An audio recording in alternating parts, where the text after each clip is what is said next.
Welcome to Kiwi QA Podcast, delivering fundamentals of software testing to help you build your knowledge and navigate the world of software testing. Let's talk software quality and testing. We are an independent software testing company with a focus on automation testing, load and performance testing, security testing, mobile testing and handset certification, white box testing, manual testing and QA process setup as key services. Kiwi QA works for startups, small business and enterprise clients across the globe. In this podcast, I am going to talk about choosing the best tool for automation testing tips and strategies. So let's get started. Choosing the right automation testing tool could be a tough job. At times, choosing the wrong tool could lead to results which are unexpected and unforeseen, besides there being significant technical difficulties in making the tool work in your environment. Situations like these will, at best, set back your test automation efforts and may also sabotage them for some time. Where to start? When contemplating the acquisition of test tools, automation tools for test execution should not be the first and only choice. The area in which tool support may be advantageous strongly depends on the respective project environment and the maturity level of the development and test process. For instance, test execution automation is not a very good idea in a chaotic project environment, where programming on the fly is common practice, the documentation does not exist or is inconsistent and tests are performed in an unstructured way. In those situations, manual testing must first be organized. Next, thought can be given to the questions such as which process steps can be supported by tools, what can be done to enhance the productivity or quality by using tools. Selection of tools. After a decision is made about which test task a tool shall support, the actual selection and evaluation of the tool starts. The selection process consists of the following 5 steps. 1. Requirements specification for the tool. For the first step, the following criteria may be relevant. Quality of interaction with the potential test objects. Tester know-how regarding the tool or method.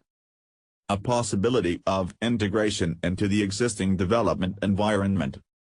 A possibility of integration with other already used testing tools. Platform for using the tool. Possibilities for integration with tools from the same supplier. Manufacturer's service, reliability, and market position.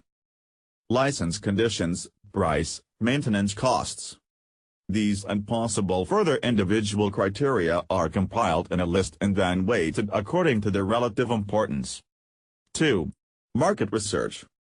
Parallel to creating a catalog of criteria, market research takes place. A list is created listing the available products of the tool category of interest. Product information is requested from suppliers or collected from the internet. Based on these materials, the suppliers of the preferred candidates are invited to demonstrate their respective tools. 3. Demonstration of tools. Demonstrations help to gain a relatively reliable impression of the respective company and its service philosophy. Such demonstrations are a crucial step in identifying the best tool for your business. 4. Evaluation of tools on the shortlist. Primarily, the following points need to be verified at this stage. Does the tool work with the test objects and the development environment? Are the features and quality characteristics that cause the respective tool to be considered for final evaluation fulfilled in reality? Is the supplier's support staff able to provide qualified information and help even with non-standard questions, before and after purchase? 5. Review of results and selection of tools. Finally, the tool is selected and introduced in the organization. Let's move further. Introducing automated tools. Normally, the first step in the introduction of the software tool is to launch a pilot project proof of concept. This should show that the expected benefits will be achieved in real projects.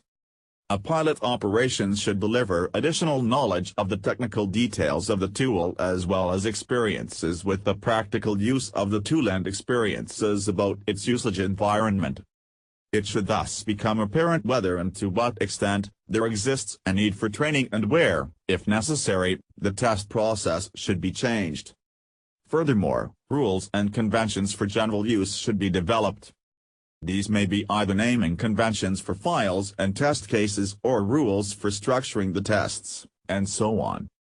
If test drivers or test robots are introduced, it can be determined during the pilot project if it is reasonable to build test libraries. This should facilitate reuse of certain tests and test modules outside the project. Because the new tool will always generate an additional workload in the beginning, the introduction of a tool requires a strong and ongoing commitment to the new users and stakeholders. Coaching and training measures are, therefore, important. There are some important success factors during rollout. Introduce the tool stepwise. Integrate the tool's support with the processes. Implement user training and continuous coaching. Make available rules and suggestions for applying the tool. Collect usage experiences and make them available to all users, hints, tricks, FAQs, etc. Monitor tool acceptance and gather and evaluate cost-benefit data. Thus, a successful testing tool introduction is based on the following steps. 1. Execute a pilot project. 2. Evaluate the pilot project experiences. 3. Adapt the processes and implement rules for usage. 4. Train the users. 5. Introduce the tool stepwise. Thus, following the above steps could help in assuring users' acceptance and hence the continued application of the automation tools in future. If you like our podcast series, then don't forget to share this to your own network. Thank you for your time today. Stay in touch.